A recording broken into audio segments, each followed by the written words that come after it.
2006. The time is 10:06. We are in the library conference room of the Napa Police Department for the purposes of performing an interview in reference to an internal affairs investigation. Present is myself, Sergeant Pat Manzer, as the primary investigator. I am Perfecto Garcia, the complainee. And Sergeant Michael Hensley. Perfecto, I'm going to start off by reading a report or a summary that Sergeant W.P. Cook wrote after speaking with you on June 2nd, 2006 at 11 o'clock. Do you remember that conversation and that contact with Sergeant P. Cook? Yes, sir. Okay, she wrote, on 6/2/06 at about 1100 hours, Garcia arrived at the Napa Police Department to make a complaint against Officer Esser and against his neighbor, Darrel Hanson. Garcia's complaint is that on or about 4/18/05, Officer Esser took a violation of restraining order from Hanson, accusing Garcia of violating a restraining order and making a false police report. Garcia believes Hanson and Esser conspired against him making this false police report. Garcia believes this because he claims Esser was rude, refused to listen to him, and would not have another officer come to take their statement. Garcia stated this exchange was videotaped, and he will bring a copy of the tape in on 6/5/06. Garcia wants Hanson to be investigated for making a false report and Esser for misconduct. Is that an accurate reflection of the statement you made to Sergeant P. Cook? Yes, sir. Okay. Now I'm going to read a copy or a statement that is marked Napa Police Department Witness Statement. It has Mr. Garcia's information at the top. It is dated June 2nd, 2006. And it reads, I, Perfecto Garcia, am requesting that Officer Frank Esser and Darrel Joseph Hanson be arrested for conspiracy, false report, and perjury. I, Perfecto Garcia, am not on Darrel Hanson's restraining order, number 26-21695, dated June 19, 2003. I am a victim of police misconduct. Case number 054043. See attached evidence. Attached was a 2-page certified order after hearing document marked 26-21695. Number 2, Napa County Criminal Justice System Arrest Detention Complaint Form filed by Officer Frank Esser. Napa Police Report 05-4043 is on file with the Napa Police Department records. Videotape, Officer Esser, police misconduct dated April 18, 2005. My explanation of police misconduct. I tried to explain to Officer Esser that I'm not on Mr. Hanson's restraining order 26-21695. Officer Esser stated that he does not want to see it. My father had said to Officer Esser, if you're upset, then I'm asking you to leave. Officer Esser said okay. My father had said to Officer Esser to go and get another police officer. Officer Esser had said, I don't need to. I already asked you if that was your car, and you said yes. I said to Officer Esser, that car is mine, not my father's. My family and I discussed it with some of the Napa police officers' hostility behavior. Officer Judy Bond had stated to my father that the reason she's prejudiced is because we deal with him constantly. Officer Andrew Hess had told my father to stop dicking around and drop the charges on Mr. Hanson. I'm seeing a psychiatrist as of today for emotional stress due to Darrel Hanson and the following Napa police officers: Frank Esser, Judy Bond, and Andrew Hess. Hostility behavior. There's a signature at the bottom. It says Perfecto Garcia. Is that your signature? Yes, sir. Okay. And is this what you brought to the Napa Police Department along with the videotape? Yes, sir. Now what I'm going to do is I'm going to allow you a few minutes to make kind of a statement as to what happened, your contact with Officer Esser on that day, and kind of what took place in your own words. Well, I was bringing a camcorder and a tripod for my father because he wanted to use it for actually being a witness, because he's by himself all the time outside when he's in the front yard pulling weeds out of his grass island. So I left it in the car, and I didn't think nothing of it. And apparently Darrel Hanson thought I was using the camera to harass him in some way. Okay. So I guess that's why he called Napa PD, and Officer Esser came out, and that's how he came over to talk to Darrel Hanson, and then he came over to talk to me and my father. And I tried to explain to him what I had, the camera and the tripod, But Officer Esser said, I don't want to see anything you have or hear anything you have or anything. I tried to explain to him that I'm not even on Darrel Hanson's restraining order. It's just my father and himself. And he was very upset, and that's when my father asked him to leave.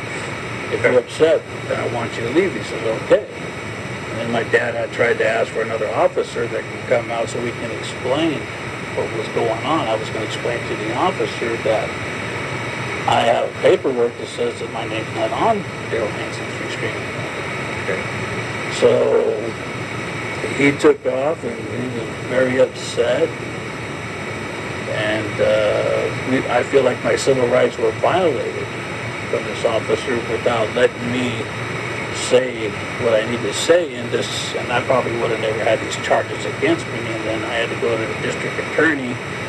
I had to go to 2 hearings. Then I lost a lot of sleep, and then also, like I said, from the officers in the past, that had said stuff like the reason she's prejudiced is because she deals with my father constantly, which is untrue. So, is there anything, did Officer Esser use any, say, improper language, did he ever curse at you, make any rude statements to you along those lines? No. And when you said that you were trying to show him paperwork, did you ever tell him during your contact with him that you're not on a restraining order and that you're not naming? Officer Esser didn't allow me to give me the time to tell him that. He just wanted to leave and take off. Okay. But during your initial contact with him, like when I watched on the videotape, the two of you were standing in the car. Right. And is that your dad's car that was parked in the driveway? Yes. Okay, and the two of you were standing in the car, and you were showing him paperwork. Right. Did you ever tell him, I'm not on a restraining order, Hanson doesn't have a restraining order again? No, I didn't tell him that. And what kind of was the exchange then? You said you were trying to show him? Yeah, I was going to show him the paperwork of that my name was not on there. But at that time he says, I don't want to see it.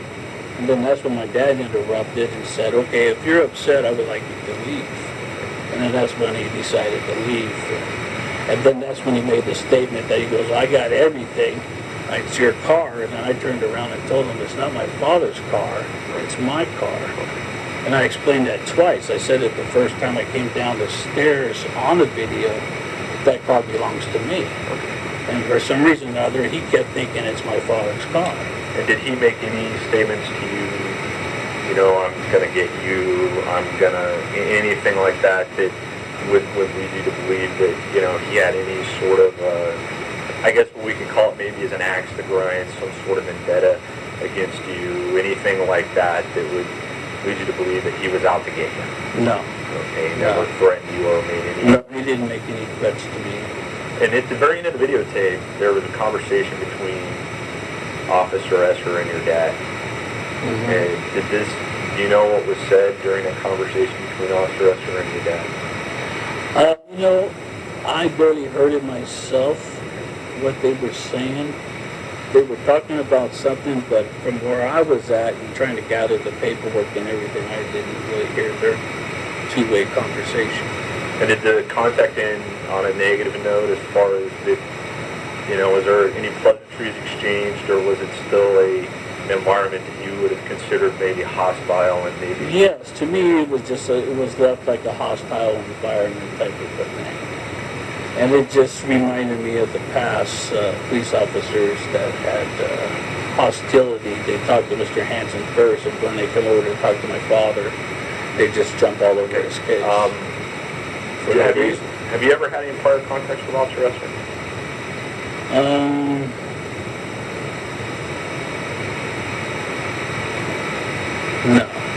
No. Never filed a report? I filed a report but I don't think we had any unpleasant... that's what I'm asking. Have you ever had I any contact did with have him? one. It was in regards to a police report where Darrel Hanson said DUI Perfecto Garcia, and I filed it. Okay. And he took the report, and I think that was pretty much it. Was there any negative exchange between the two of you at that point? At that point, everything was fine. Okay, Right. I was treated like I was expected to be treated. Okay. that was fine. And have any negative contacts with Officer Esser, either since that date or, in the last couple of weeks since this came around? No, sir. Okay, everything's been, any other issues with any of our police officers recently that would lead you to believe that Officer Esser may have been out to get you? The complaints that I turned in against 2 police officers is the only thing that I can think of. But nothing concerning Officer Esser? Right. Sergeant Hanson? You had mentioned that your father had told Esser if he was upset, then he asked him to leave. Is there anything that you observed that gave you the impression that Officer Esser was upset during that contact with you or with your father at that time? And what was it that made you maybe feel, or your father feel, that he was upset? Because he wouldn't take the time out to listen to my side of the story or my father's side of the story. And he already had it on his mind that actually he had everything he needed and he didn't need anything from us to complete his police report, and that's what led me and my father to believe that he was upset. Other than feeling that way, did he say anything? Was he, being rude, hostile? Was there any kind of statement that he made? Was he yelling, raising his voice? Was there anything that led up to that? When you say upset, I guess what we're asking for is for you to define what your perception of upset was. Well, he was trying to get to the point about surveillance, and that camera that I had in my car is surveillance. And he had surveillance on his mind, and I tried to explain myself that I was not keeping him under surveillance. I used to also let him know there was no film in the camera to begin with. And that's what led to me thinking that that's why he was so upset, because he saw a restraining order says not to keep under surveillance. And then he just kept getting going on and on and on, and then he wouldn't let me explain myself. But there was no inappropriate words, no physical posturing. Right. No like an act in intimidation. He wasn't like trying to intimidate you. There was no, kind of that. The only thing that it just felt like it was just the hostility behavior, not letting me explain myself, and my father explaining himself. And that's about it. Mr. Garcia, anything you'd like to add at this point? Yes, I would like to know what's going on with Mr. Hanson. Now, I did make a complaint about Mr. Hanson. Right. As far as anybody investigating that too? I'm reviewing the whole thing. Basically, I'm reviewing the whole thing. Okay. Once I interview everybody and I can make a conclusion as to, we talk about conspiracy theories and false police reports and stuff like that, we do have some elements that we have to do. Okay. One of those is it's a very specific intent crime. We have to be able to show a willing and wanting need to violate that crime. I haven't interviewed everybody. That's kind of the process I'm in now. Okay. Once I get all of the facts together and make a determination, I will go from there. And I will be more than happy to let you know what I come up with. All right. Any questions? No, that sounds good. Mike? No. Okay. It is Thank you, Mike. 10:20. We are going to go ahead and turn off the tape recorder now. Okay.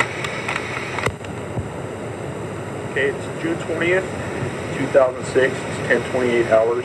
We're in the library conference room of the Napa Police Department in reference to a internal affairs investigation concerning Officer Frank Esser. The purpose of this interview is an interview of Rudy Garcia.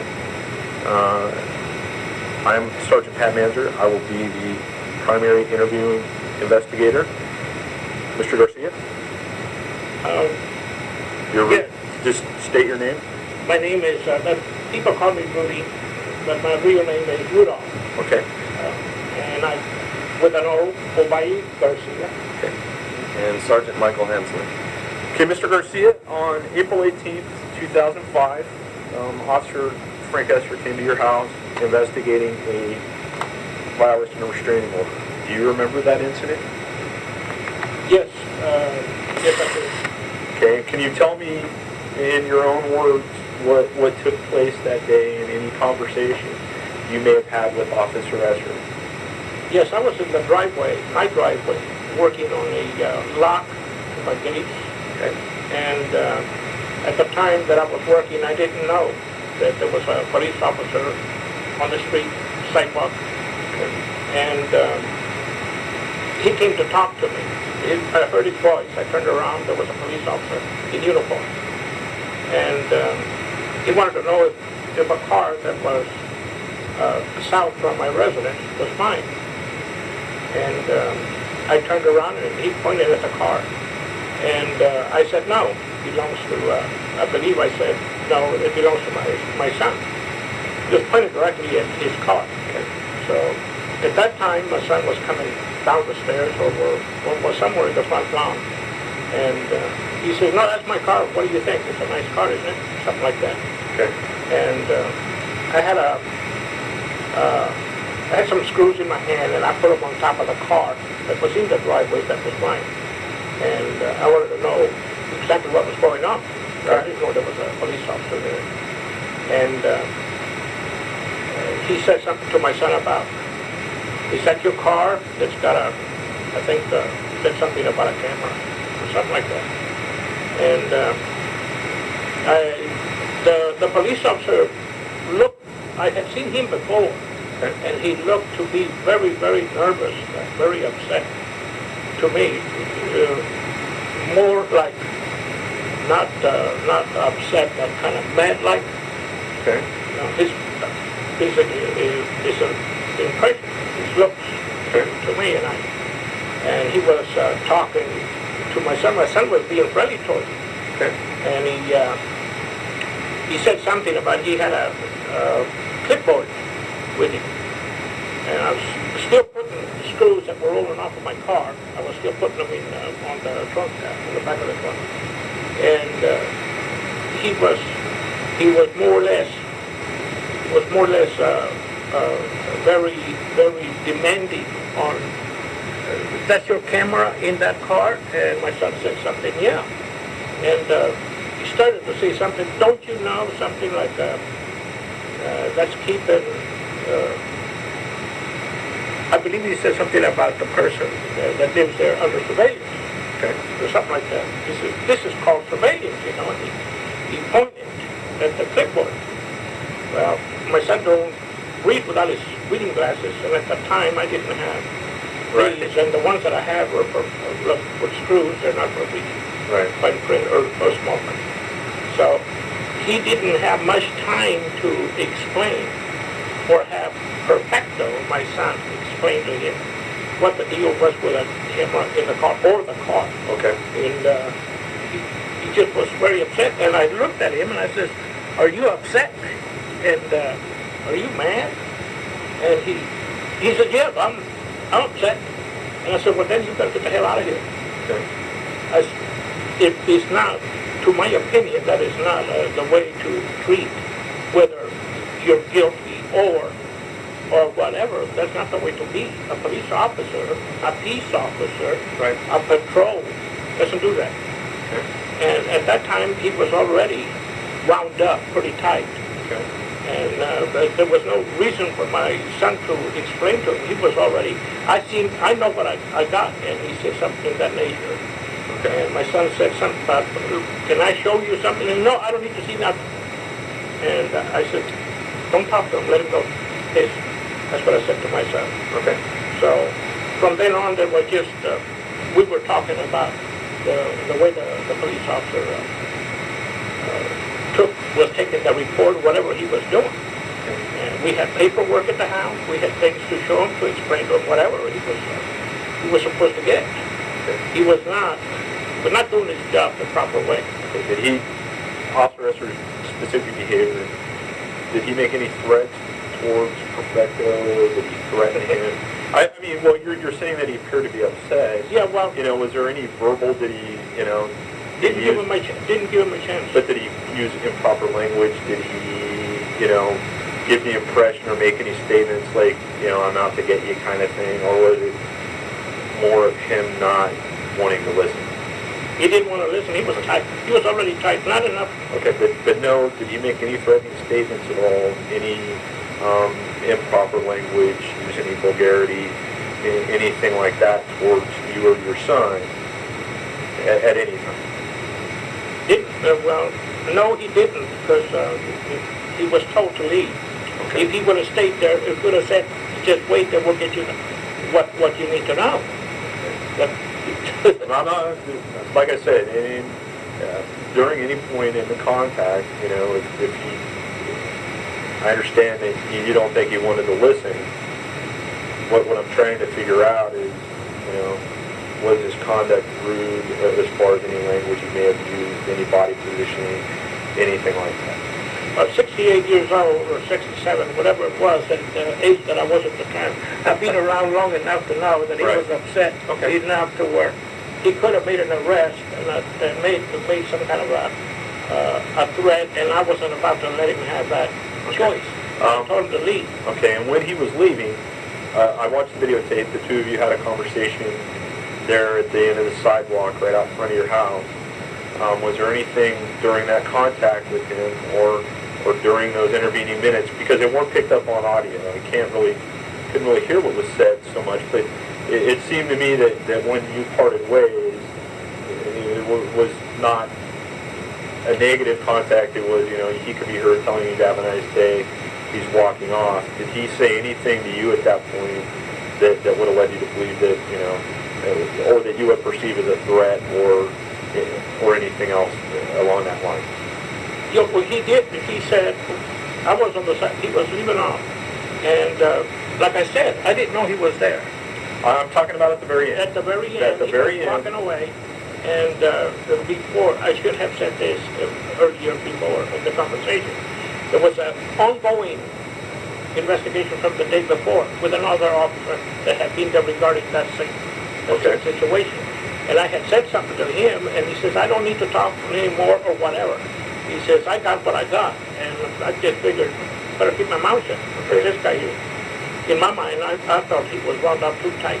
Okay, but at the very end of this contact, the two of you can be seen having a conversation that, at least from appearances, did not appear to be any sort of an argument, did not appear to be a negative exchange, did not, like I said, it appeared that when you parted ways, it was not it didn't seem to end negatively. No, it didn't. It didn't. There was no argument. It wasn't kind of like a, hey, no, I'm going to get you kind of thing, or, some sort of, because I'm sure you read Perfecto's complaint. He is making some very serious... No, he said, he told me he had a complaint. I have not read anything. And that's why I'm investigating. I mean, like I said, there has been some allegations of police misconduct by Perfecto against Officer Esser, and we take those accusations very, very seriously, obviously, because of perception, and your perception was that he was rude. That's what I'm saying. When he left, did he threaten you? Did he make any negative statements to you at all? I want to answer it in a way that this officer gets treated right. Right. By the department. And I understand regarding right. to Perfecto, his attitude and whatever he has done towards this police officer is like an ongoing situation in his mind. Have you ever had any prior contacts with Officer Esser? I believe he came over once to investigate the same person that we got on a restraining order. I got on a restraining order. He came over one time, and I believe he wasn't paying the attention like a police officer should have. Okay, well, but was there anything in his behavior that the only you would thing perceive as unprofessional, rude, anything like that? Or did he basically come to take your report? No, there was nothing but just, it was in regarding to, I believe I had said something about this person that we got the restraining order on, and took him to the backyard and showed him where his house is at, where he was throwing rocks at my German Shepherd. And he's seen one of the cars that I got back there. I have a hobby with old cars. I have a Netso in the backyard. And he made some kind of comment about you got an Esser or something like that. I said, oh, something like that. And he says, I got Corvettes in my backyard. He said something like that. But I think that's as far as... But it wasn't no. negative. There was no threats leveled against you. No. It did not appear that he had any sort of bias against you or yourself. Well, no, because I don't look for police officers to have a problem. I have a problem with police officers when they ask you, in order to avoid any kind of problem with a neighbor that you don't get along with, is get a restraining order. And when this person does whatever, you got a restraining order, we can either book him, straighten him out, or whatever, as long as you got some kind of proof. And as you say that you have seen a tape, correcto, turning a tape, perfecto. Perfecto turned in a tape that was obviously made from your cameras in the front yard. Yes. Well, as you see, that we do use the cameras for our protection. Because we have had problems with the police department. And that's why I'm asking you. Yeah. About specific comments that may have been made, anything like that, because it's, like I said, when there are allegations of police misconduct, and those are one of the things that I need to look at, and it helps us to make our determination on what took place. Yeah, no, you're right. There's obvious physical intimidation. You're right. And then there's verbal. Yes. As you talk, I'm thinking at the same time, and I'm going to give you a direct answer. Okay. I needed him to give me an explanation as to what the hell he was doing there, as he's parting company. And did he give you any sort of explanation as he was parting company? Hell no. Okay. That's why I decided, I told him right in front of Pedro, he better leave. The man was not a police officer. Okay. He was wearing a uniform. He was very corrupted, and I have said that. Okay. When he came over another time, he brought a young lady that's training to be a police officer. Right. And I told her, I said, that guy down there is very corrupted. I don't think that you should be trained by that guy. Okay, and was there anything in that contact that No, he make any improper he gave a smile, and he turned around and gave me his backside. But he didn't try to intervene. He did not make any improper, inappropriate statements toward you or Perfecto. No. Okay, and he didn't, No, he did not. And you know what happened with that investigation? Was there a report taken? No, he, another time, he came another time. I'm talking about the other officer, the one you're talking about, where the female officer was talking to you. No, she wasn't doing no. She used to live in the neighborhood. Okay, and did she take a report that day, or what was the name? She was taking a report on a complaint Okay. that a young girl that just moved into the neighborhood had filed a temporary restraining order on me. Okay. And she was taking a report on some phone calls that the police department got regarding myself. Okay. That I didn't know nothing about. Okay, and did he make any statements towards you at that point that you would perceive as being, improper, rude? No. Evidently, he might have thought the situation over. That at the time that he came over and was with Perfecto there, that he might have thought himself he did something wrong, to my opinion. Okay. I have been around long enough to know people. Okay. And I'm not a psychologist, Right. I'm just living a normal life, and I see, to my opinion, a normal life. Okay. And I see this officer that he didn't say nothing, and I believe that he understood that whatever I said that he was corrupted, he got the information from someone, and he went for it. He should have investigated regarding that camera being in a car. It was a camera that was in a car, had no film in it. Okay, well, let's back up there, because you're talking about, I think what the incident you're talking about happened, last month, or maybe the month before, with the girl that was living in the neighborhood where he was training. February, March, somewhere. Okay, and this incident happened in April of last year. Yeah. Do you think that maybe in the intervening time he could have thought it over, and could he have made a mistake that day?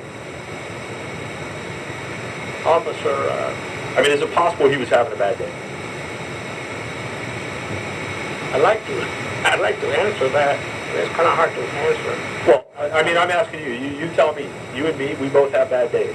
You know, there are days that I am moody and crotchety and probably not the nicest guy to be around. Ask Sergeant Hensley. He can be. You shouldn't go to work. Well, but you know what? We have days like that, and we do have a job to do. And Yes, there you is do, an but expectation. you don't go out and you take your frustrations out on someone else. I'm not asking you that. What I'm asking you, and you and I both know that's probably not the best way to act.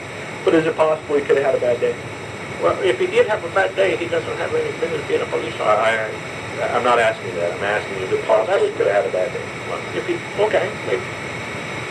I don't know the man, so I don't know anything about him having a bad day. I don't know whether he's gun-ho or whatever. There's quite a few officers that have been there at the house. Because, like I say, I don't believe too much on restraining orders. Okay. You get an officer to get a restraining order, then you get an officer. That's bull. I don't believe that you should have a restraining order on whatever. And you got an officer contradicting another officer. And they all come out of the same building, and they all want peace. And We all want peace. There's no doubt about that. And they come out and I say, well, this is kind of typical. You get the neighbors doing something wrong, and you have to have cameras to show the proof that you've got right now. You're going off of a person that put a complaint. You're going off of a camera that you see. Absolutely. You're asking me that you see, and you need it. Well, and we have it. and that's why I'm being very That's right. specific to my question. That's right. Is because the cameras don't lie, No, they don't. and they give us very good information. No, I think you're asking the right question. Now, to give you the right answer, I'm going by maybe old days were different than they are today. Okay. Now you have to have a coffee break. You got a problem. You don't take it to work with you. Okay. You don't bring your work home. Well, And whatever. Okay. You're asking a question. I'm trying to give you a right answer, because this man has got a career that he is supposed to protect, not the way he did that day. okay. To my opinion. And that's why I'm asking you. Yeah. And that's kind of why I followed up too, is that in any other contacts that you may have had with him, did he display similar type behavior? No, Was there any sort of, did he demonstrate any bias against you or, create any, I guess what we would call it a negative kind of attitude and behavior that would lead you to believe that, hey, he might be out to get you or your son or something? I believe that you just might give me a way to answer that. Well, let me scramble with a question here. Is that Don't scramble too much. It's already got right on that day? Did you feel that his behavior was rude and improper? It was very rude and improper. Okay, and when you say and when I throw rude out there, did he use inappropriate language? Was there any kind of physical posturing, threatening mannerism, or anything like that? No. Okay. No, Hang on. Did he give you any inclination or give you any idea that he may have been out to get you or your son, or make any statements to that effect? Yeah. What did he say? From seeing him before in the past, like I had just said, Right. it was different, totally different. Okay. He was out to hammer. Okay, but what did he say then? Was there any verbal comments made He towards? showed it and expressed it with Okay. a way of walking, talking, Okay. And at the end of the contact you and had he's with shaking him, with his finger on the paper. and at the end of that day, when he was leaving, were there any comments made that were rude, inappropriate, other than his mannerisms? I understand that his mannerisms, in your opinion, were improper, Yeah, but verbally, did he I wanted to verbalize? find another police officer to report his action. Okay. He was out to do something else on his job. Okay. Now I feel that he was like the other officers here when they come out, but they are already seeing the computer when the phone call is made for help, for somebody to come and take a report or whatever, not using the restraining order as a weapon. He had built himself up into something. He was motivated by something else. I didn't do nothing. I'm not related to another Garcia. Somebody slapped him or whatever. I have heard words from an attorney that there's a police officer here. Now, I'm not saying it's him. I'm not worried about that. I'm worried about Officer Esser. Okay, well, right now we're talking about him, and this, I'm trying to say that I hope it isn't him, but anyhow, there's an officer that visits there, and evidently they have what they call either a case on someone, thinking someone was myself. I mind my own business. Right. Somebody talks to me, I respond to it. Yes, it is a good day. Okay. And that's as far as it goes. Neighbors or anyone or whatever. Okay. And other officers come over there, whatever their personality, whatever they did, and how they took the report. Whether somebody else called on me that got the wrong impression or somebody said something, they build up something. This man, officer, was built up to. He was out to get a problem. He had a problem, and I was the problem. My son was a problem. Okay. And you see a gun, you hear about it. Well, and did he threaten you with the gun? Did he? No. That's I understand that he walked on your property and as part of our uniform. That is part of our uniform. But when you make statements like that, that's kind of serious, and that's why I'm asking you. You know, did he threaten you with any of that stuff? No. Did he display it in a rude or threatening manner? Did he go along those lines? No. He just. Sergeant Henry, you got any questions? I just want to cover it real quick. You just described that you felt he was wound tight. Was he raising his voice at all to you? Yes, from before knowing him and seeing him. But in that case, in that time, did he raise his voice like? Well, he did raise it. Yes. Okay. And you said that you weren't able to explain yourself. Was he cutting you off while you were trying to talk to him, or? He wasn't going to listen to us. Let's put it that way. No matter what we said. Anything you'd like to add, Mr. Garcia? No. The only thing that the police officers, when they do come, they don't know enough. They say. Okay, I'm talking about Officer Esser. No, I can't. All I can say is that I told my son. We talked about it. It's serious. As I told him, I says, you have had jobs before where someone has said that you were having a bad day. That you this, and you don't get the time to explain to your superior, and you have had a lot of people under you before. When you used to work at Walmart, we spoke about that, and you were the leading man or whatever. And this person here is got a problem. And you turned the report in, and I just hope there's somebody there at the police station. I can do something. Obviously. There's other people out there. By us sitting here today, sir, obviously we're taking it seriously. There is other people out there that are not like me. There's other people over there that are going to get upset, and the officer is going to, if he's wound up as tight as this officer was, he may do something to someone else that may be different than I am.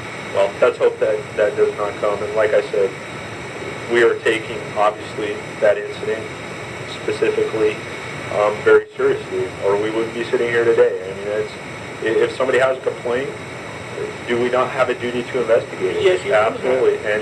And as we sit here today, that's exactly what we're doing. My son was going to say to him, I have a tripod in the car, and I have a camcorder in the car for my father to protect himself from this guy, because this guy here he's 24/7. He doesn't have a job. He works right out of his house. He does work through the computer. And he brought this, and I refused to set it up on front of on the house or on the front porch while I work on my days. So he didn't want that explanation. He just took it upon himself. I see what I see, and I know what I know, and I see what it says. And This paper was on the front porch, and there's copies of it. And this is a new amendment that we did on this guy, and we're going to show him. Perfecto's not under restraining order. He had no business as police officer. If he'd have seen this, he wouldn't be going through this predicament. Just a piece of paper, that's all he had to do. And be nice or be like a human being, a regular person. But he wasn't. Like I said, he was wound up tight, and he was corrupted by this other guy that's got a problem with us. Well, and that's what I'm And that's doing. no good. Well, and that's why we're investigating it. Okay. Like I told Perfecto, you know, that is the point behind this, is to make sure that your assessment and your complaints are taken very seriously, and that there is not that perception that, you know, we're trying to wash this away or we're not going to take this seriously. We are going to expend some time and effort and take a look at this and evaluate it. Yeah, I'm appreciating that you are doing this. You've got a young lady out there, and there's a lot of stuff going on in regarding to races and everything else. This young lady is being trained by this same person that I am complaining about. Well, Now, this lady here that was there was a neighbor, and she seemed to mind her own business with her husband or whatever. No problems there.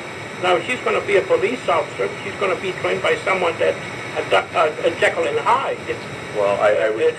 That is no good. And like I said, that is why we're here. We will evaluate that. That is the whole point behind investigating complaints made by citizens, is obviously to sometimes check our behavior and make sure that we behave in a correct and professional manner. And then if there is some determination after we review everything that we're reviewing, we go from there. Well, I hope that something's done about this, because I have advised my son, and he loves his family, and he cares. And if he had a instrument of some kind to protect his father or his mother or brother while he is not there, and that he doesn't have to be there, and you need a camera, as you are using that camera, you need to see what this person was doing that works, and you are supposed to help him out on whatever he's doing. And that's what I'm doing. So we'll go from here. Okay. Okay, it is 10:57, and we are going to be turning off the tapes.